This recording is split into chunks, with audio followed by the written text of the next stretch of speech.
the level where we have teenagers in the class, 11 years old to 15 years old. How would you describe secondary students? When you compare secondary kids to primary, of course, obviously, there is kind of like a dip in the way they greet or they interact at first. Like with primary, they're always on, they're very active. But with secondary, sometimes when you come in the class and you say hi to everybody, you're very energetic.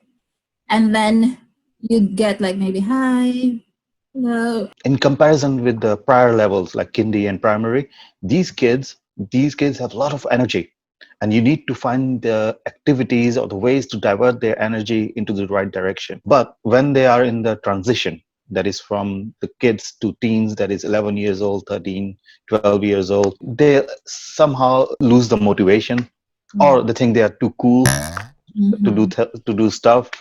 So the energy and motivation is not there. You walk into a class, you cannot walk with the same energy like a kindy kids class or primary class. Like, hey kids, what's going on? No, this won't work with them. Oops! Just before we continue, make sure that you watch the first two parts of this episode, all about the kindy students in Vietnam and the primary students in Vietnam. Also, don't forget to subscribe and tap the bell to get notified of new videos. Okay, back to regular programming. I would describe them as they think they're older and than they are. Some of them really testing their like adulthood or their maturity and their independence, but still there's a lot of things they're not sure about and they can be wrong about. They don't want to be in class often. It's much more difficult to lead them and give them the independence to work on their own, finding the balance on what they think their level is and what is probably, they're only like 12 or 13. So there's a lot of emotions involved. They are teenagers. They take a lot of factors into considerations. Maybe how are my peers going to see what I'm doing? How are they going to react? And there's interaction between male and female students too, because I experienced that. Like if I'm a girl, right? I'm a female student. Like if I have to stand in the middle of the class, how are the male students going to react to what I'm doing? How am I in secondary? You will find that the gap between each student very visible. You brought up a very important point about kids in this level are quite self-conscious. And so you would see, for example, exactly. an activity, a group work, and you'd see girls working with just the girls and the boys working with the boys. And sometimes it's good, but sometimes to mingle because they gain strengths. And so what do you do with that, guys? Like, would see all of them just congregating, the girls together, the boys, or they just don't want to sit with a boy.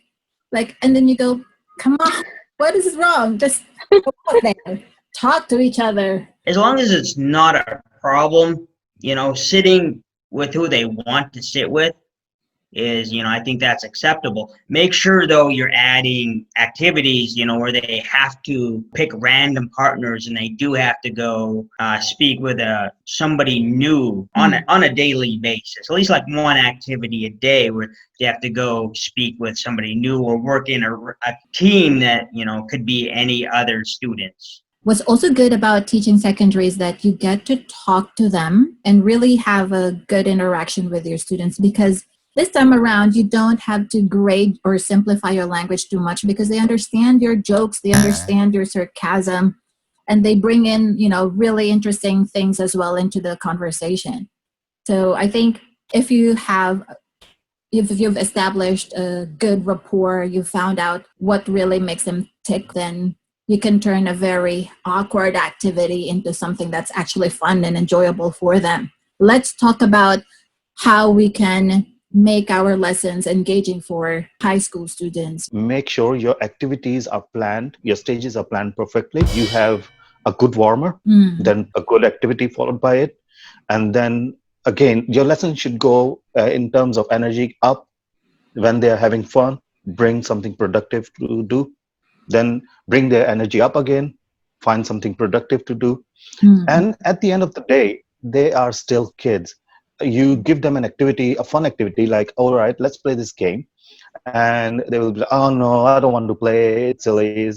But when they are doing it, you will see that they are actually enjoying it. With teenagers, it's very important to keep up with the trend, what's trending, and plan your lesson around it. So say if it's a speaking lesson and say they are interested in Minecraft, so maybe you can make your lesson Minecraft themed, but you can still keep your grammar points and everything.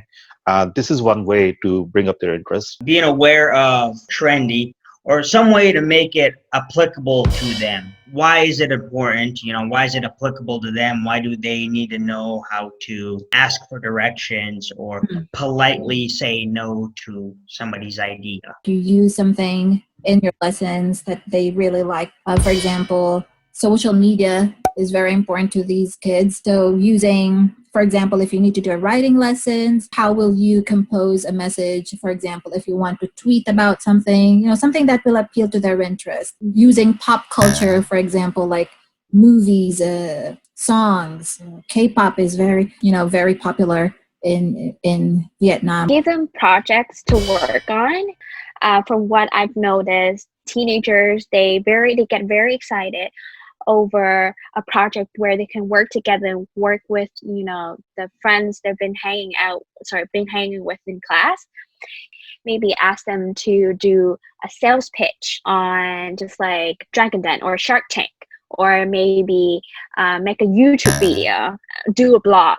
Maybe ask them to introduce themselves and create content, because creativity, because they're at the age where they want to explore their ability and show their creativity. Right. And maybe it's now a good time for us to suggest like apps. I use a lot of Kahoot. There's this app called Bamboozle. I use it as well.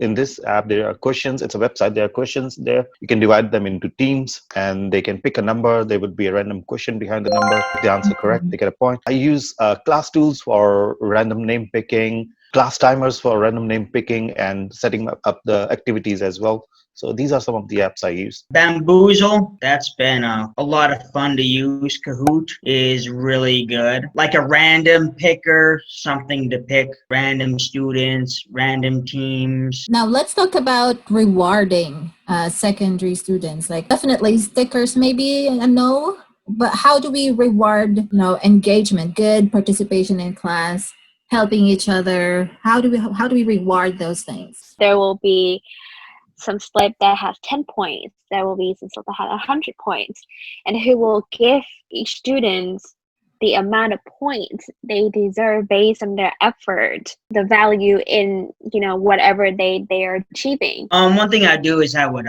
print out little fake money, and they do their homework, they get $100. They need to borrow a pencil, they have to pay $100. And you're handing that out to the class. And at the end of the class, if you want to go home right now, it costs $500. And then they can leave, and then like a symbolic way of showing them that this much you learned or you did in class, this is what equivalent to this. So it's a good way of pumping up an extrinsic motivation of teenagers. Most of the time, they think that they are adults, but they are not adults yet.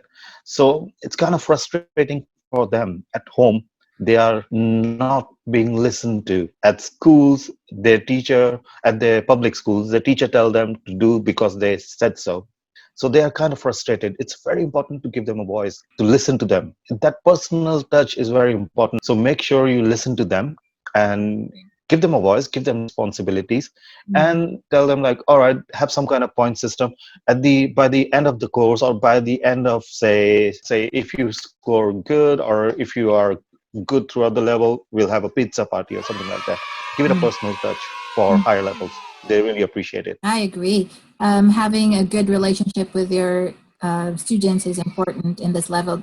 That will help with them having fun in the class, like being themselves in the class, and that turns into an intrinsic motivation that sometimes you don't have to give them physical rewards anymore, but you have that genuine relationship with them that you actually for their progress, that becomes in itself a motivation to do better. Please subscribe to Tina's YouTube channel where she helps Filipino teachers and other teachers start their careers in Vietnam and teaching in general.